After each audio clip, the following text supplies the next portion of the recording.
We have some breaking news to lead off Denver 7 News at 8 o'clock here on Local 3. Quarterback Russell Wilson has agreed to a major contract extension with the Broncos before he ever suits up for a game. So hopefully it's worth it here. The contract is for a whopping $245 million over 5 years. Yeah. That's almost $1 million a week, if you think about That's it. right. $50 million a year, almost $250 million over 5 years. So yeah, 900-something thousand a week. And $165 million of that is guaranteed, even if he doesn't perform. So we are expected to hear from Wilson after practice today at around noon. He has not mentioned the contract on social media yet. We checked his accounts here earlier. He did post an ad for an Amazon Prime video and a religious message saying, "All glory to Jesus." Maybe it was about this. I don't know. I'd be praising Jesus, I think, if I got that much money. The 33-year-old Wilson was traded from the Seahawks to the Broncos in March. He has said in the past that he wants to play into his 40s. And with this new deal, he may be able to do that right here in Denver. The contract, of course, will keep him in Denver for a total of 7 years. You can read all about this on Denver7.com. Our Troy Rank Broncos insider has posted a full story right now. Second highest paid quarterback when you break it out per year. Jeez. Second only to Aaron Rodgers. The other big story this morning, the Denver Teachers Union went all day and through the night negotiating with the school district on a contract that expired at midnight that they want to renew on terms. Talks started in earnest last week, but the marathon session began at 9 o'clock yesterday morning, so they have been going for 23 hours now, and they're all back in their seats. They were in caucus earlier. At 6 o'clock over on Denver 7, we asked one of the teacher representatives about the main bargaining points. The big sticking point is compensation. We're still working on trying to find a package that is sustainable for our teachers so they can, and educators, so they can live in the city where they work. And listening into that meeting, it sounds like the union is talking about being able to sign an agreement today. They mentioned that both sides seem very willing and determined to reach a deal. Of course, we will break in when that happens. On the other side of the table, the district told us overnight they are encouraged by the progress so far. The tone of it has been very good. It's been a collegial process. We've been working together to clarify and understand our proposals, and we've been working through things. And at the end of the day, we're going to do what's right for our kids, for our students. So we'll keep checking on these negotiations throughout the day on air and online on the denverchannel.com and on our Denver 7 Plus app. Yep. Turning to the weather, for those that are headed out to school, maybe already there. Yeah. Looks like a nice start to the day here, Lisa. It's an iced cup of coffee kind of day, for sure. Yeah. If you're out having a cup this morning on a patio, we're in the 70s with plenty of sunshine. If you need a little pick-me-up caffeine hit by midday, we'll already be well into the 80s, mid to upper 80s by that point. Hitting highs today, close to 95 in Denver. Boulder, 92. Erie, 94. The record high in Denver today is 98. So we're pretty close to it. A very warm and dry start to September.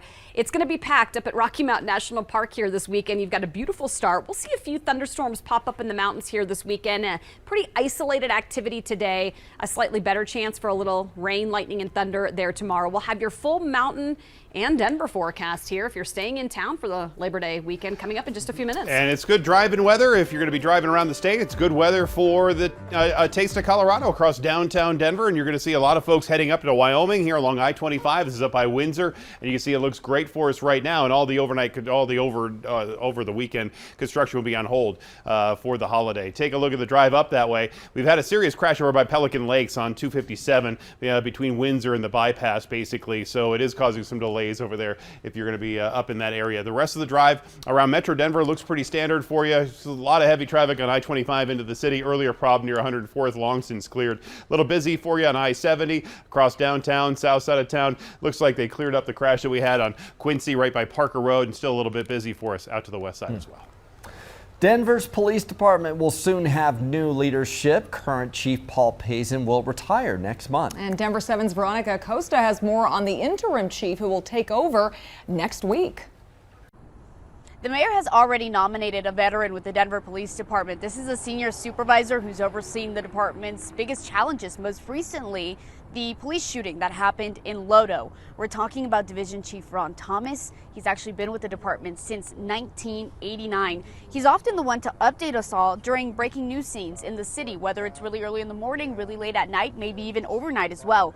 Like the Lodo shooting, he was in a video that was posted to Twitter giving an update on what happened that night.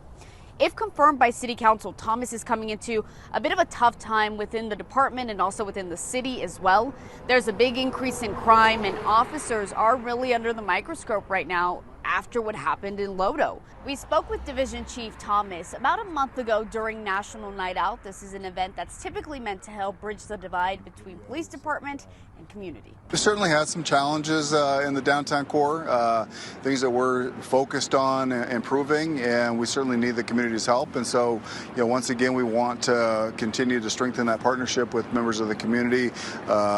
Throughout the city, but particularly in downtown. I think that's a responsibility that the Denver Police Department understands, that we need to ensure that people feel safe coming downtown. People need to feel safe in their neighborhood, whether it's where they work or where they play or where they live. And so we understand our responsibility there. And again, I think we're up to the challenge. In his nomination, it's important to mention that the mayor himself said that Division Chief Thomas is going to be tasked with a couple of things. One of those being to, quote, recruit aggressively for the police department right here in Denver. This is a problem that we've not only seen here in the city or in the state, but really all across the country.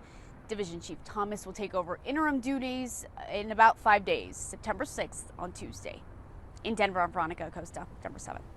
Yeah, challenges that are not unique to a growing city like Denver. Chief Paul Pazin will retire next month. He's been with the department for 28 years, served as chief for the last 4, and has seen successes and failures during his tenure. Most recently, of course, was the Lodo shooting that happened on his watch that injured 6 bystanders as the bars closed. Back in March, a jury awarded $14 million to protesters injured by police during the summer 2020 demonstrations.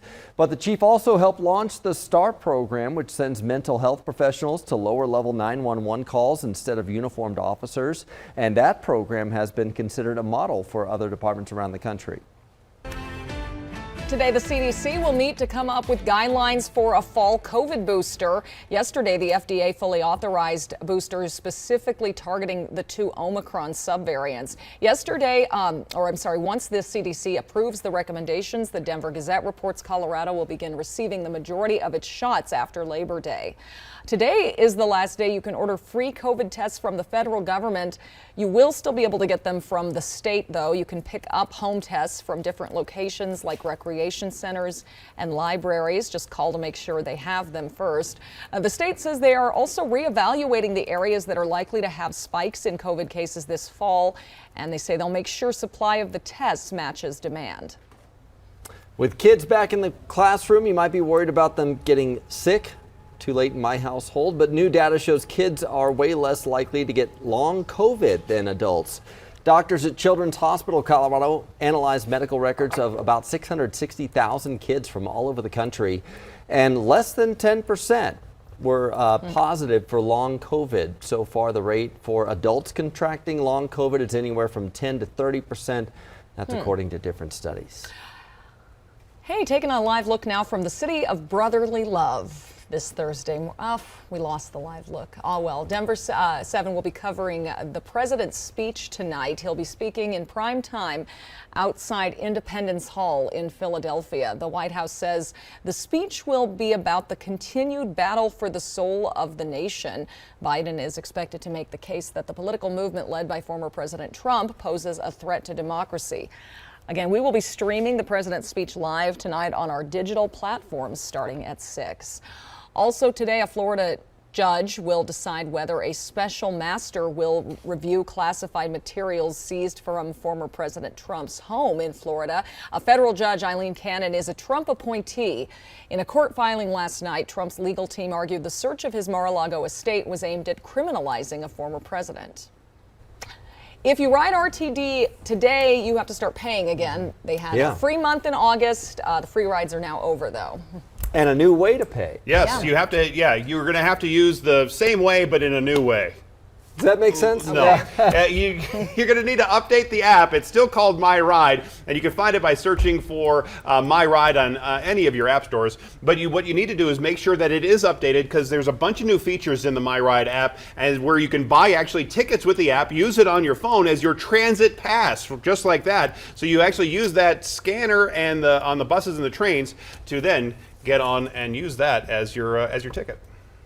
And the new validators can scan the barcode on your phone as well. So all customers have to do is walk up to a validator, make sure they have the RTD MyRide app pulled up, and right on the home screen of the app is their MyRide barcode. All they have to do is just put it to the validator, the screen turns green, they board their vehicle, and they are on their way. All right, now for the bad news. If you currently have a MyRide card, it won't work with the new Transit Pass validating equipment, so you have to get the updated app there on your phone. Okay. Or you can get a new card, it just has to have one of the new chips inside. If you have an Eco Pass or one of the college passes, those are not affected, those still work, and so does Cold Hard Cash. When in doubt. Change, right? Yeah. There you go. Coming up, the expanded eligibility for monkeypox vaccines, who can now get their shot to guard against this virus. And is that text about your Netflix account real? What you should know before clicking the link. I just think of like a lot of people who just aren't aware of these kind of scams and scandals. You don't want to be taken advantage of. In this day and age, there's so much out there on technology and stuff like that, and they make it so easy.